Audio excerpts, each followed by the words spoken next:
topics and opinions expressed in the following show are solely those of the host and their guests and not those of W4CY Radio, its employees, or affiliates. We make no recommendations or endorsements for radio show programs, services, or products mentioned on air or on our web. No liability, explicit or implied, shall be extended to W4CY Radio or its employees or affiliates.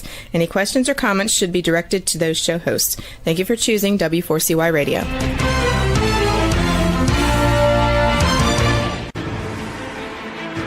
What's working on purpose anyway? Each week, we ponder the answer to this question. People ache for meaning and purpose at work, to contribute their talents passionately and know their lives really matter. They crave being part of an organization that inspires them and helps them grow into realizing their highest potential. Business can be such a force for good in the world, elevating humanity. In our program, we provide guidance and inspiration to help usher in this world we all want, working on purpose. Now, here's your host, Dr. Alise Cortez.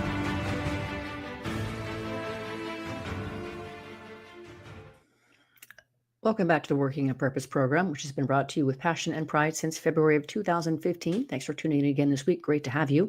I'm your host, Dr. Alise Cortez. If we've not met before and you don't know me, I'm a workforce advisor, organizational psychologist, management consultant, logotherapist, speaker, and author.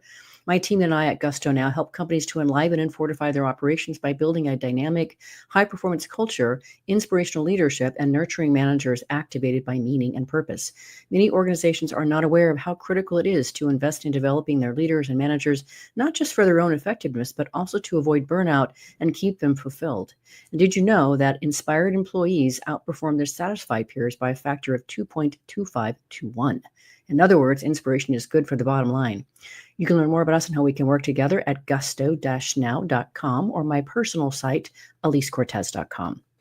Now, getting into today's program, we have with us today Dr. Arthur Ciaramicoli. He's a licensed clinical psychologist who has spent his entire career helping people reduce their prejudices toward themselves and others while increasing their understanding of the enormous benefits of diversity and the transformative power of empathic interpersonal relationships. He has published numerous books over the 35 years he's been treating clients. Today, we are talking about the book we co-wrote together, The Power of Soulful Healing, Turning Wounds into Wisdom. He joins today from outside Boston, Dr. Ciaramicoli. A hearty welcome back to Working on Purpose. Good to see you, Alise. How are you? I'm always better when I'm hanging out with you, somehow. I bet you get that a lot, don't you? Sometimes. Well, let's start by celebrating this thing that we put into the world together, the power of soulful healing. And we got to share with our listeners and viewers just how it came to be. Let me start that process by sharing that listeners and viewers, Arthur has been on my podcast 4 previous times because he keeps writing interesting books. And somewhere along the line, he said to me one day, we should really write a book together. And I didn't think much about it. Then fast forward, I wrote one of my books called Coloring Life, which is about loss and grief and growing through it. And Arthur was good enough to write the foreword. And so I'll let you take it from here, Arthur, as to what happened next.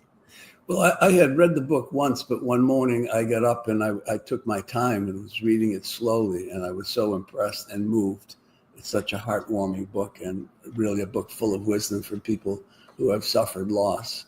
And all the insights that you've gained as you went through that process and losing parents in such close proximity. So I wrote you an email and said, hey, what about that idea? I was just rereading your book, and I really liked the wisdom and insights that you imparted to all of us, the audience.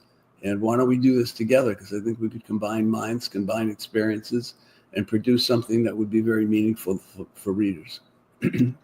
And I believe we have. And so what I like about what we've done together is you, of course, are a clinical psychologist. I'm an organizational psychologist. You've been working with really the intimate details of people's lives. And I've been doing it really from the vantage point of teams and organizations and work. And it really is, I think, a really beautiful commingling. And another reason, of course, that I said yes is, one, I wanted to be able to be more in your life with you. And I knew that both of us would transform in the process. And I certainly know that I have. So I wanted to start by letting our listeners and viewers know how it is that you and I are together talking about the book that both of us wrote together. It's just amazing. Okay, so the premise of our book, and this is so important, ladies and gentlemen, as you listen to us talk, Arthur and I have really come to a shared understanding, among many other things, is in that we approach the book and really what we're each doing together in our respective practices with the notion that every single one of us humans walking the planet is walking wounded. None of us get out of this life without being wounded. The question is, to what extent are we aware of our wounds, and what are we doing to try to heal them so we can have a bigger, healthier, happier life for ourselves and for those we relate to? Arthur, do you want to comment on that or give more of your perspective? I would just add to that I think that so many people go through their whole lives and never resolve or heal their wounds. They don't pay attention to them. And in this fast-paced society, we just speed ahead without realizing that these old hurts are governing much of our behavior. So what we've tried to do in this book is slow the process down to really look at what has hurt you, become aware of it. How do you heal it? You heal it through empathic relationships, we both think. And also, in the process, you become soulful. And, the word soul has been interpreted by many different people, theologians and clinicians and so forth. But what we mean by it is finding that inherent part of you, that goodness part of you that you're born with, that's covered over by wounds, covered over by defenses, covered over by negative experiences. We want to uncover, and unlearn some of that irrational conditioning so that you can see who you truly are and become a soulful person. Such a wonderful invitation, I think. And the way that this is partly done in our book is we share a fair amount about ourselves and our own journey as to what brought us to writing it together and really what we have dealt with in life. And then we both share a lot of stories about other people in relationship to us to illustrate and help you get thinking more deeply about how might you start working on your own wounds, or in our sharing, could our sharing help you surface your own wounds? And so do you want to share a little bit, Arthur, about your background as to what even got you into the field of clinical psychology, along with, of course, this idea of writing a book on soulful healing? Well, I grew up in a family where my parents were always counseling somebody. I mean, we had people from all different countries stay with us at different times, and many relatives and older friends of mine. I would wake up in the middle of the night and still hear them talking to my father at the kitchen table. So I grew up in that environment. They didn't call it psychotherapy back then, but it was. So I grew up with that ethic of helping people, reaching out and helping people reach their potential, which is what I think both of my parents did very naturally. So that was the beginning. Why I focus so much on empathy. My brother, my only brother, my younger brother by 4 years, took his life at age 23, and I was the last one to talk to him. When he called me, I did what my dad would always do. My dad was a World War II hero. He would always give you a pep talk and say, you can, and you can kind of pull up your bootstraps and conquer this. And I made a grand mistake, because rather than listening to him sensitively and empathically, I did not. And as a result of that, he took his own life that evening. So from that point on, I tried to understand what would make a difference in a person's life who was at that desperate place. What would make a difference? I read everything I could, every religion, every psychoanalytic book, all the psychotherapies. And what I kept coming back to is the use of empathy. Why was empathy so important in an interaction like that? Because empathy changes brain chemistry. When you know how to listen empathically, you produce cortisol and you produce oxytocin in another person's brain, which makes them relax, makes them feel comfortable. It's been called a near miracle hormone.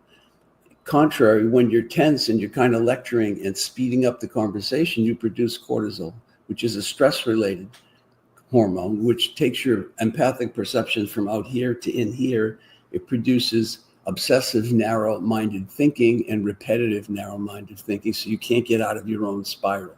I did not do that with him, but with hundreds of people since then in my long career, through empathic listening, I haven't had anyone who's taken their own life. One of the things that I'm reminded of, and which I know I say in the book, is part of the reason that I kept having you come on the podcast was I really got present to how much I you have been so well read and taken upon yourself in your life, Arthur, to study other religions of the world, to revere them, to hold a place for them in your heart and as sacred knowledge. And I thought, this is what the world needs. It needs more understanding, more reach to better understand other people, to be curious about what matters to them, to try to get behind what it is that they really believe is sacred and critical in their own lives. And that's something I really feel is one of the many things I really respect about you, but it's also one of the other many reasons I wanted to co-author this book with you, is I believe that your interest in celebrating diversity, to champion diversity, is also so important in this whole process. So I wanted to just share that with you. I think you know that, but it's just so critical in terms of how I relate to you. Well, and I related to you right from the beginning, because I told you were the first interviewer that actually read my books. It's just amazing to me. I would get these questions. Give us 10 questions to ask you and give us the answers. So like, what do we have in the interview for? It wasn't very much fun and not very interesting. So right away, I knew that this is something you take very seriously, and it touches your heart, and you want to learn, and you're a very curious person. So it meant a lot to me to be interviewed by you, and then again and again. Oh, thank you, Arthur. I'll share this quickly, and then I also will situate my background and experience. So I was talking with my 22-year-old daughter about, of course, the podcast, and I was saying, oh gosh, in the last 7 years alone, I guess that means that I've read well more than 325 books, because some of the authors or some of the people that I come on don't necessarily have a book.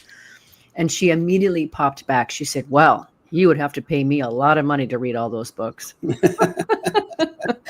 I'm like, yeah, I know I'm weird like that, but my own journey to what brought me to want to contribute to this book is I hearkened back to my mid-20s when I was living in Spain and Brazil, especially in Brazil. I'd been there for a year when it really started to hit me how much I was living an incredibly beautiful and privileged life. I had, a live-in full-time maid, a full-time chauffeur, a full-time gardener. I wasn't working. I was jetting all over South America and Western Europe with my then boyfriend's job and such. It was an amazing life, except that it also was empty in the sense that I wasn't being of service to other people. I was just consuming a beautiful life. And that's where I started to understand this notion of what we call in logotherapy, the meaning vacuum, the existential vacuum. We as humans, turns out, we are really wired for service. We're at our best when we're helping and serving other people, especially in a way that aligns with our value system. And I wasn't doing that. So that's where my original thirst for meaning and purpose was ignited. And then, of course, over all these years, I was on my own spiritual quest to try to realize more of my potential. But that ache for meaning kept showing up for me over and over again as I was trying to reach for new and bigger, more expansive heights. And so my interest in co-authoring this with you was really also driven by my own reach for my own growth. And then also all the years of hearing other people get to a point when they felt so empty, something's missing. I don't quite know what it is, but I want something more. And I want to be a version of myself that I'm really, really proud of. And I'm not necessarily there yet. So that's what brought me to us co-authoring this as well. I think it's interesting, too, because in the book we talk about Viktor Frankl, who's the founder of logotherapy, and Right. whose father, mother, I believe brother, and then his wife died in the camps. And he discovered meaning in the camps because, there's that one great story where in the middle of the night he sees a person who was literally dying of famine reach into his little pocket and had a piece of cheese and goes and gives it to a man down the hall there, who thought he was in a worse situation than he, and he comes back with a smile on his face. And he's trying to understand, why would he have a smile on his face when we're all dying, we're all starving? Well, because he was giving to another person. Mm-hmm. What does giving to another person do? It changes your neurochemistry. It makes you feel better. Yeah. And in the book, I compared Viktor Frankl to Adolf Hitler, who grew up losing his mother too early. He had a very stern, stoic, kind of punishing father, never worked out those wounds, and becomes a leader who wants to get back with everyone who's hurt him or offended him, and then picks the Jewish population as his enemy, projected hatred onto another group. And the two lives are so different. One is suffering in the camp. The other is the originator of the camp. Who has the more meaningful life? Viktor Frankl. Mm. That is so, I love how you can stitch these different concepts together. And then up against that, let's do this, Arthur. Let's situate. Part of the reason that we wrote this book was we saw so much hurting in the world. And as you share, I'll ask you to start this process. Just share a bit of some of the things that we've been able to understand that helped us really propel the idea of writing the book together. And as we do so, listeners and viewers, listen for what you might relate to here. You might be also in pain or have wounds around some of these things that we're going to surface that are really commonly afflicting everyone around the world. Do you want to kick us off, Arthur, with some of these issues that are widespread? Well, we have the highest rates of stress and depression that we've had in 30 years. We have an enormous suicide difficulty. We have an opiate crisis. And Americans, even American youth in the World Happiness Study, American youth came in 62nd. We used to be like 4th and 5th. The kids aren't as happy today. We live in a very fast-paced world, but we don't have leaders who teach us that you can be empathic, compassionate, and kind, and also intense and driven and accomplish things. Who do we have to look to who knows how to do that, who can teach us how to do that?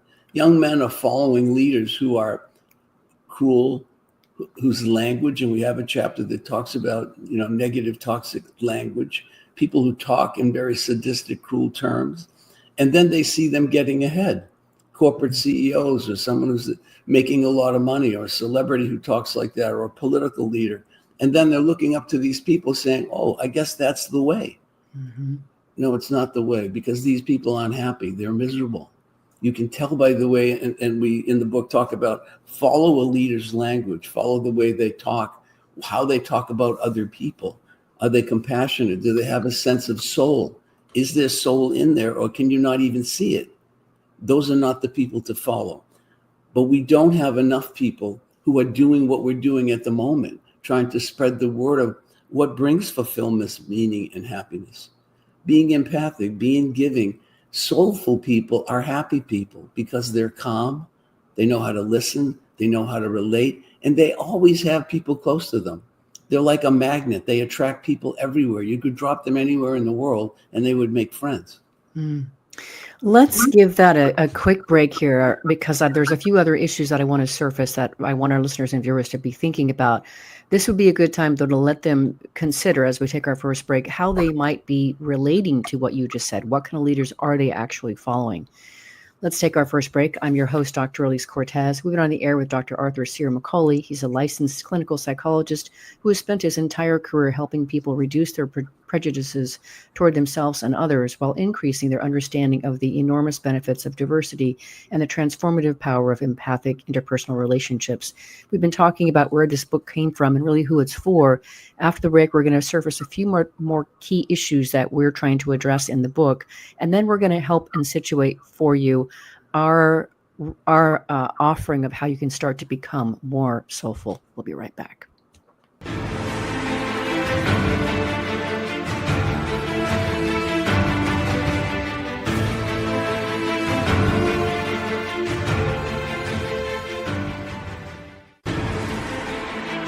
Dr. Alise Cortez is a management consultant specializing in meaning and purpose, an inspirational speaker and author. She helps companies visioneer for greater purpose among stakeholders and develop purpose-inspired leadership and meaning-infused cultures that elevate fulfillment, performance, and commitment within the workforce. To learn more or to invite Alise to speak to your organization, please visit her at alisecortez.com. Let's talk about how to get your employees working on purpose.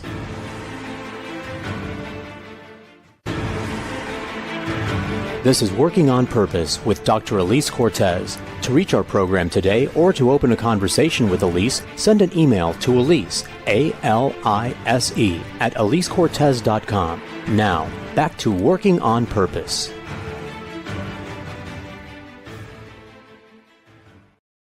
Thanks for staying with us and welcome back to Working on Purpose. I'm your host, Dr. Alise Cortez. As my focus on helping to create a world where we can all thrive, of course, I'm interested in the world of work.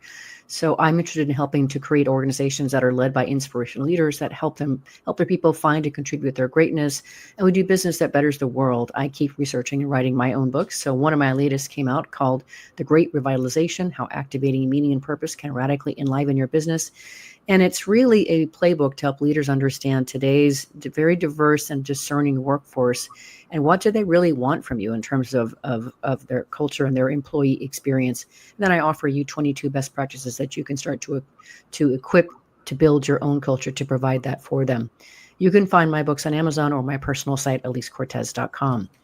So picking up where we left off, Arthur, we were talking about some of the things that we were aware of that people were dealing with, grappling with, that also led us to write this book and to research this book. You talked a lot about, the depression and following very toxic leaders and how those become the role models. Can you share a few other things that I know you're deeply steeped in this kind of research about?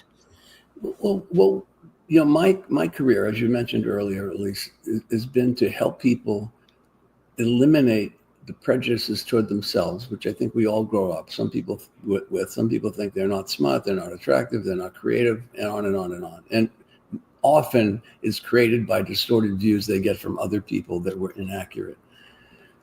So when you see the truth about yourself, you're more likely to see the truth about other people, and that's part of what we're writing about to a large extent in this book, is reducing prejudice towards yourself and others. How do you do that? The example I gave of this man, Luca, from one of my relationship groups, he came from a large Irish Catholic family, very, very religious, very, very Catholic, in Mass every day, sometimes 2 or 3 days a week, good man, corporate executive, and he's involved in sales now. He's trying to sell to a particular company, and he walks into the door of this company and he's introduced to the president, and he realizes that this person is Muslim. He can tell by the way he's dressed, and he starts to talk to him. And anyway, after a conversation, they both realize the product is not for him. And so as he's walking out of the building, the Muslim fella says to him, "Allah loves you." And he said, I froze in a moment. He said, "I thought of group and I thought of you and all our work on prejudice. And I turned around and I said, Allah loves you." And I walked toward him and I gave him a big hug, and he gave me a hug. And he said, "I drove home from Providence, Rhode Island to Boston, where he lives." And he said, "I actually was feeling depressed that day. But when I got in the car, I didn't feel depressed anymore."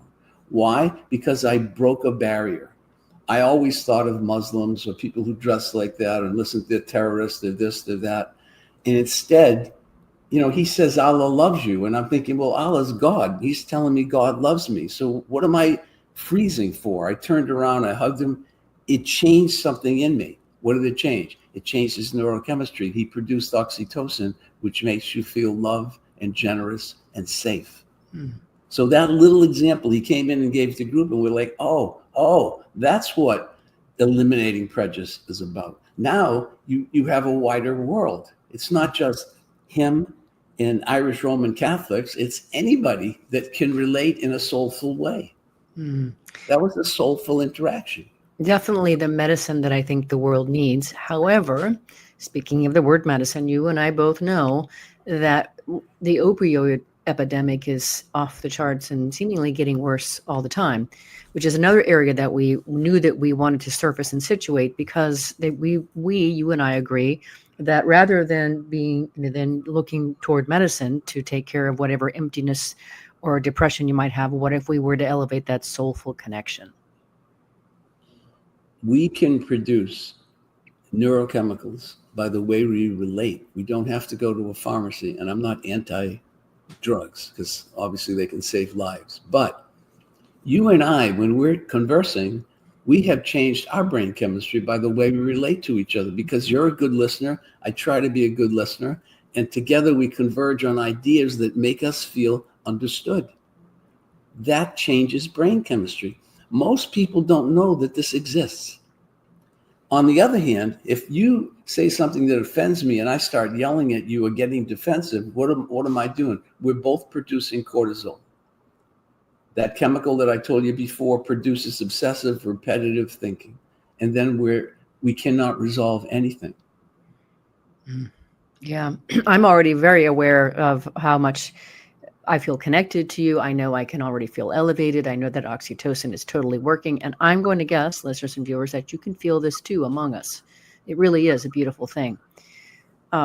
Before we get into really talking about our model of how people can start to become more soulful, Arthur, did you want to say anything else about other plagues that we're dealing with that in terms of why we wrote this book and what we're trying to address? Well, I think one of the dilemmas of our time is social media. Everybody knows this. What a lot of people don't know is there are paid trolls on social media. I write about that in one of the chapters that we discussed this. There are people, what is a troll on social media? They want to upset you. They want to criticize you. And with AI now, you never know what's real and what isn't real. There's stories of, excuse me, a couple of celebrities were writing online. They were writing to one of their persons that they had acted with, because online it said that she had cancer and was in stage 4 pancreatic cancer. It finds out 2 days later it was all made up. She's fine. She called them up and said, you don't have to worry. We don't know what's true and what's not true. But what's happening is people idealize what they see on social media, because on Facebook and Instagram, people are posting all these beautiful pictures, and you never know what a person's life is. There's no empathy in this type of interaction because you can't see past the surface. And we have to be careful about that. When I was on Instagram this morning, I counted 13 ads about aging, about increasing energy, about toning the body, about losing weight.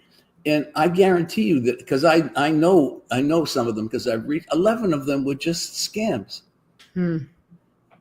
Yeah. But, they're costly and people buy into them. And we know now from people who spend a lot of time online, they have the higher rates of depression, higher rates of loneliness, because they're not connecting with other people. So it's dangerous, and you have to know what it's about. A lot of it is about selling things. Uh-huh. And great marketeers know how to sell things. You Yeah. put cream on your face right now, you're going to lose 8 years of wrinkles and so forth and so on. And it's $159.99. But you got to watch this video, which goes on and on and on. And all these MDs who aren't really MDs are telling you that, you got to look beyond the surface. That's what empathy tells us who to trust and who not to. Because we just don't accept what we hear on the surface or see on the surface. Yeah. Instead of going to that which makes you ultimately feel worse about yourself, more anxious, more depressed, we're advocating, of course, for developing more of a soulful connection. And so to do that, let's do this, Arthur. Let's talk about the mnemonic acronym that we came up with, the reggae concept, which, as we both put forth, is really, it's about evoking a sense of rhythm and flow. And it's the expansion of each of these letters will actually guide people to a more soulful relating as a soulful human, and also lead more towards soulful healing. And I love this because at this stage, I think we've convinced people that, Houston, we have a problem. And so let's talk about some of those, about the reggae model. R is for resolving past hurts. Do you want to say a bit more about that? Well, that's the first thing we talked about. And that's what plagues most people, because when you're in denial, you don't even know that it's behind you. So many people in therapy, we uncover something that happened 30 years ago, 25 years ago. Yeah. I had a nurse the other day whose mother passed when she was 18. She's 36 now. I said, how many times have you talked about this? Well, my family doesn't talk about it. My dad will not allow us to talk about it. Yep. And you wrote the book. You know what that means. Mm-hmm. What happens? It lives inside her. She's a sad person, and she's such a good person. Yeah. She's very kind. She's a great nurse. Her colleagues love her. I mean, and I know because I worked in the same hospital, but she has that look of sadness all the time. Mm-hmm. And when she talks about her mom, she's afraid. She goes, I'm afraid I can't stop crying. Well, why? Because all that sadness has been welled up for so long that, of course, it seems like a floodgate. So we do it little by little. Mm-hmm. And the other thing that's very important in terms of these hurts that are unresolved is sadness is not depression. Elvin Semmerat, a loved Boston psychoanalyst, used to say that sadness is the vitamin of growth. Why? Because it slows us down to really look at what's hurting us and address it. When we run away from it, what do? Then we have that tension inside us. We're anxious, we're uncomfortable. And then we have to turn to drugs or sex or something to quiet us down, or pills at night. Beautifully explained and I think rendered. I think our listeners and viewers will be able to relate to a lot of what you just said there. So that was the R in reggae, which is resolve your past hurts. We've been talking a good bit about the E, which is expand your empathic range. Do you want to say anything more about that, or you want me to keep going? Well, just the phrase that's so important with expanding your empathic range is slow down. If you speed up, you produce those stress chemicals, you can't see clearly. If you slow down, I always tell people when when people go through a divorce, they've got their first date, and they're longing to connect to someone, slow down, okay? Because just because he has blue eyes, he's 6'3" and he's tall, doesn't mean he's a great person. He could be a serial murderer. So let's slow down. Oh my goodness. Try not to idealize and just enjoy yourself, okay? Beautiful. Okay, so the first G is for finding something to be grateful for every day. Yes, amen. I talk a lot about that in my talks and my books as well. Yes, and we know that people who participate in grateful journals write down every morning 5 things they're grateful for. At the end of the night, 5 or 10 things they're grateful for. They do better. Why? Because we often ignore it. We don't even realize that the restaurant we just ate at, that the food was so wonderful. Did you thank the waiter? Did you see the manager and thank him? Did you tell her that she was so kind when you asked for a different drink and she went and got it, and her mood seemed so pleasant? Do we even notice the people around us because we're so consumed with our own ego needs? I'm hungry. Okay. It doesn't mean you can't be kind. Right. Oh, so true. And that brings us to the second G, which is certainly beautifully situated and related. Second G is learn the true meaning of being gracious. That is so important, because I think even as we age, it's so important to be, the Buddhists have a phrase, loving kindness, and they say it always begins with us, loving kindness to yourself. And that's where grace is. And even some people, as they age, they don't look as well, or they're even near death. They die with grace. The Buddhists talk about when you die in grace, you come back in grace. I don't know whether we come back or not, but I think it's a kinder, easier death of leaving this earth. But just having grace in life, being appreciative, they go together. So beautiful. Completely agree with that, of course, as we both have rendered this from our own hearts. Next is A, for appreciate what you have, not what you want.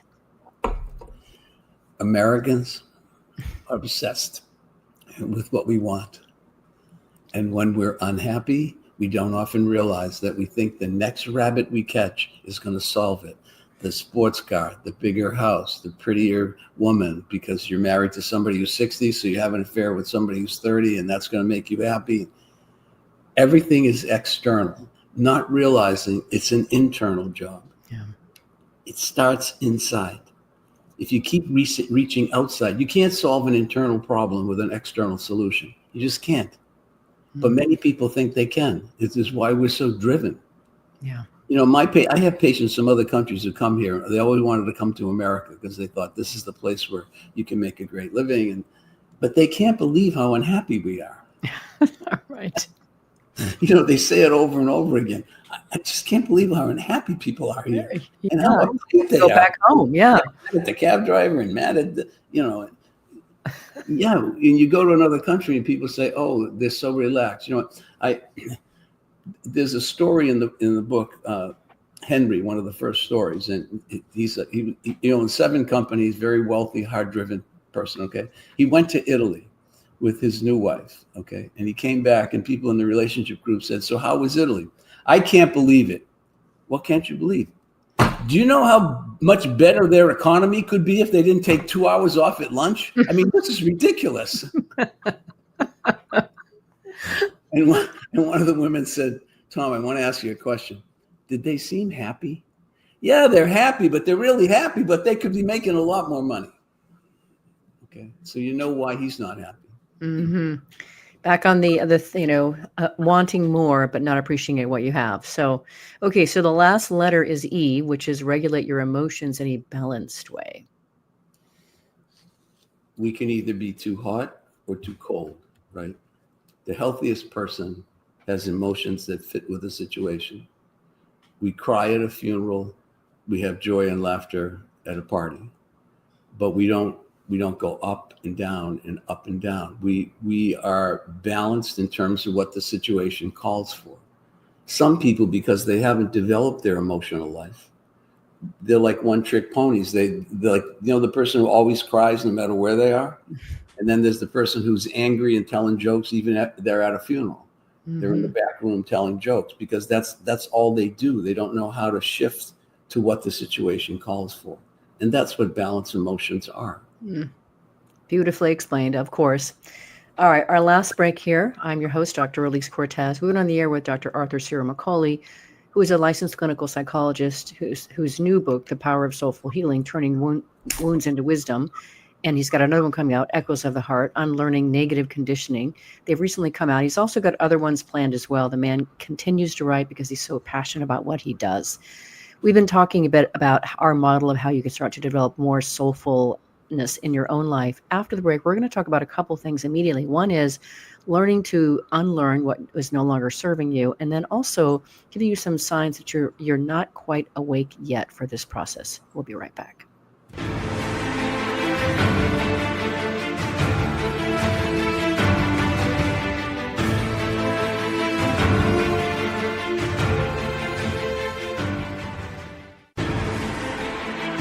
Dr. Alise Cortez is a management consultant specializing in meaning and purpose, an inspirational speaker and author. She helps companies visioneer for greater purpose among stakeholders and develop purpose-inspired leadership and meaning-infused cultures that elevate fulfillment, performance, and commitment within the workforce. To learn more or to invite Alise to speak to your organization, please visit her at alisecortez.com. Let's talk about how to get your employees working on purpose.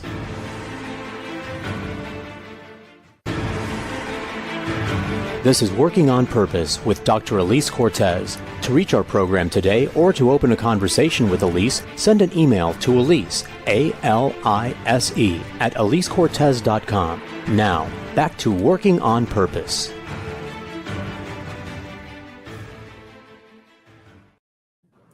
Thanks for staying with us and welcome back to Working on Purpose. I'm your host, Dr. Alise Cortez. As you know by now, this program is dedicated to empowering and inspiring you along your journey to realize more of your potential.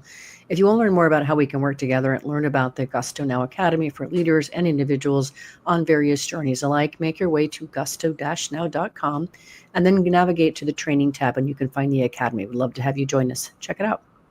If you are just coming in now, my guest is Dr. Arthur Ciaramicoli. He's a licensed clinical psychologist, has many books out, and has spent his life dedicated to really helping people learn, grow, and become more of who they really can grow into. So this last bit here, I want to situate a few things for our listeners and viewers, and I continue to be amazed, Arthur, in my own conversations with people. When I tell them the importance of learning to unlearn things, they're very confused by that. Mm-hmm. Because they often think that it's about accumulating knowledge and they don't understand how important it is to unlearn the things that are no longer serving us. Mm-hmm. Yeah, I think it is a confusing term for a lot of people because they said that they usually think about learning more and more, but unlearning is so important because what we're talking about is unlearning the false perceptions of yourself. I was told when I was a senior in high school that I wasn't college material, okay? And I believed it. Mm-hmm. I believed it because I didn't know any educated people. I came from a blue-collar town, and my guidance counselor said, he gave me brochures for the Army, the Navy, the Marines, and so forth, and said, pick one and come back tomorrow, and we'll talk about it. My point is, it wasn't true. And how do we find out what the truth is? The only way we can find out what the truth is from other people who we trust and know will tell us the truth. You know the old saying, a good friend tells you what you need to hear, not what you want to hear.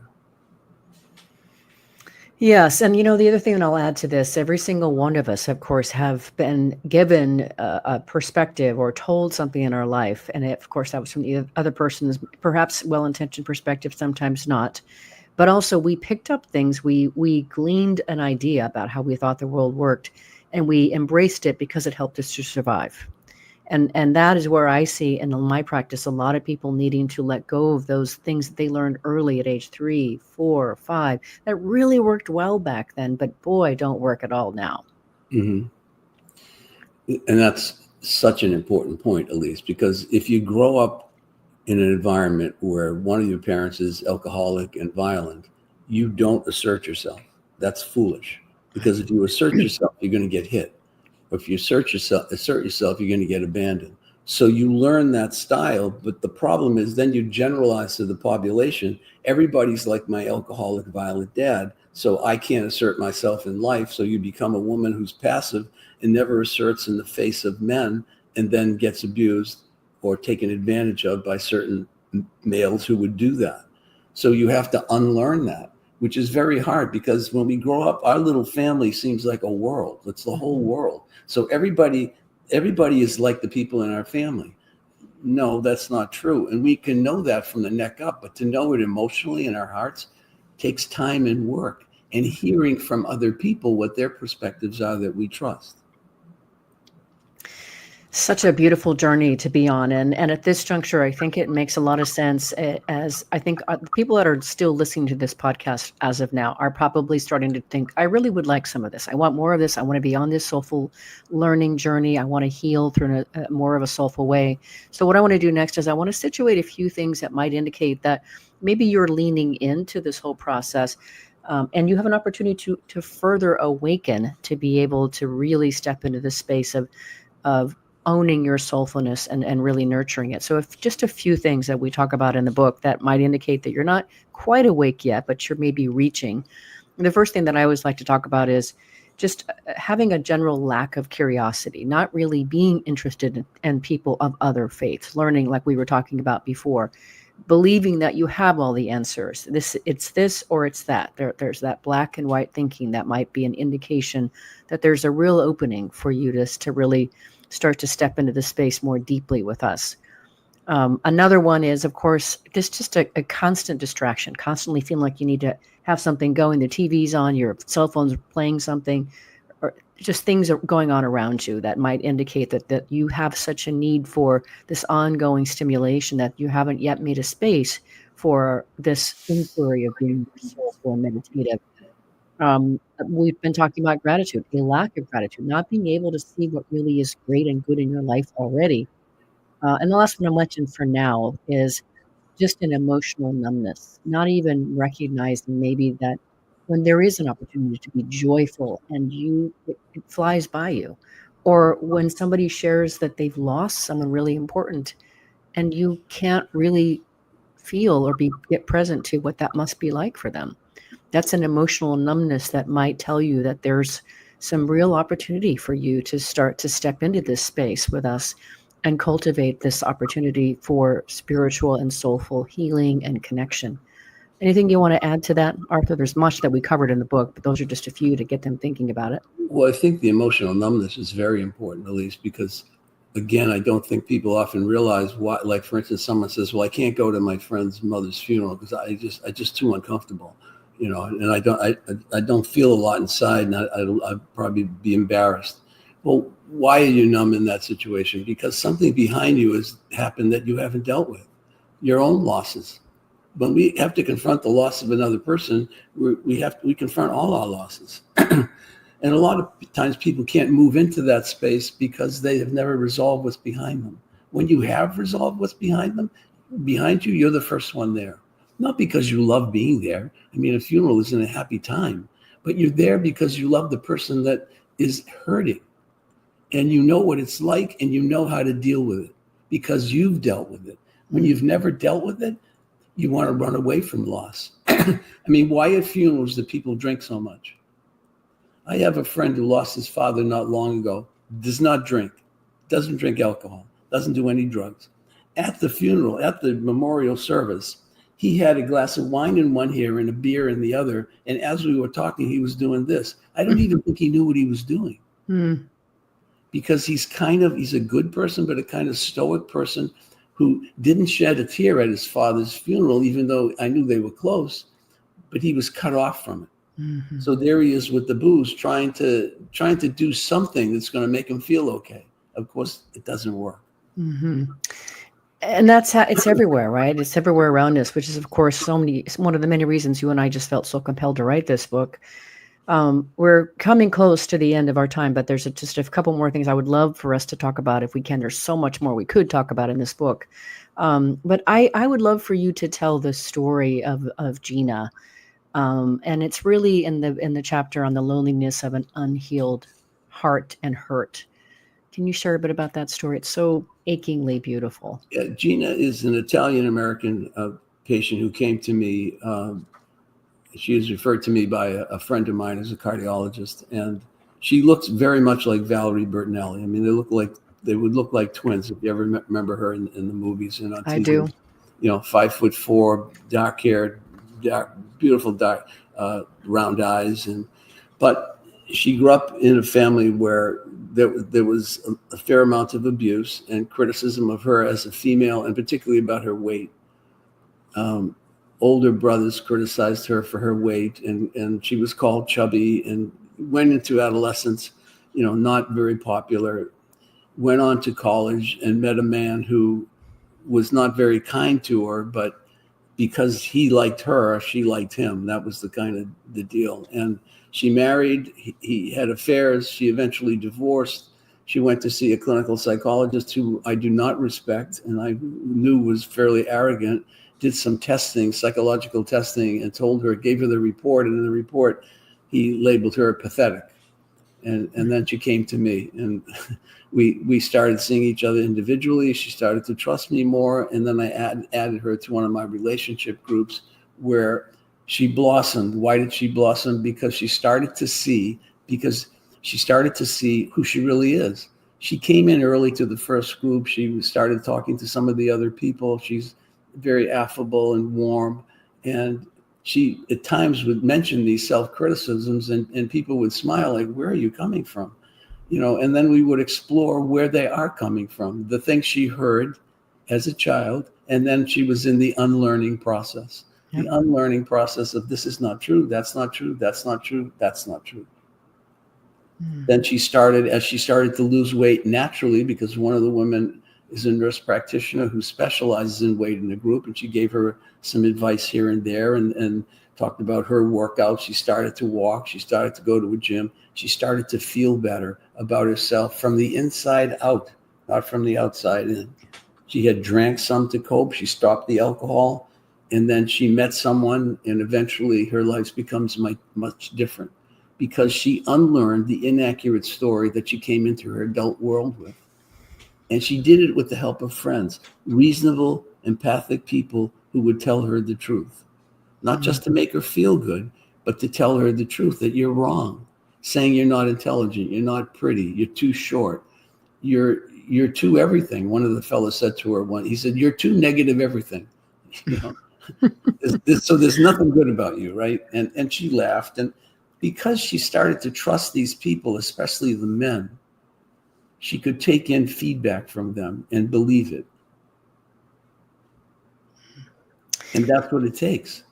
You learn inaccurate things about yourself from people who don't perceive accurately, and then you have to unlearn them from people who do perceive accurately. A lot of people don't have this opportunity. So they go through their whole life thinking they're not college material, and I'd be working in a factory. You never change the story. Oh, Arthur, there's so many beautiful things that I feel like we've gotten to be able to surface for our listeners and viewers. And of course, now we're out of time, but we also talk about how to be able to cultivate soulful families, soulful relationships, as well as at work, in the workplace. And so there's much here that you can learn in this book. And we invite you to come along the journey with us. Arthur, thanks for coming back on Working the Purpose a fifth time. I am grateful and honored to call you my friend and my co-author. And, you know, I feel exactly the same, mutual empathy. Listeners and viewers, you are going to want to learn more about my beautiful and cherished friend, Dr. Arthur Ciaramicoli, the work that he does as a clinical psychologist, and his numerous books. So I want you to go and visit his site. One of his sites is books by drciaramicoli.com. Let me spell that for you. So books by Dr., so DR, and then Ciaramicoli is spelled Ciaramicoli, Dr. Ciaramicoli. Last week, if you missed the live show, you can always catch every recorded podcast. See you there for another nourishing and inspiring conversation featuring yet another thought leader that will help us elevate our lives, our thinking, our connections. And remember that work is one of the best adventures and means of realizing our potential and making the impact we crave in any capacity we want to experience it. And it can give us the chance to do business in a way that betters the world. So let's work on purpose. We hope you've enjoyed this week's program. Be sure to tune into Working on Purpose, featuring your host, Dr. Alise Cortez, each week on W4CY. Together, we'll create a world where business operates conscientiously, leadership inspires impassioned performance, and employees are fulfilled in work that provides the meaning and purpose they crave. See you there. Let's work on purpose.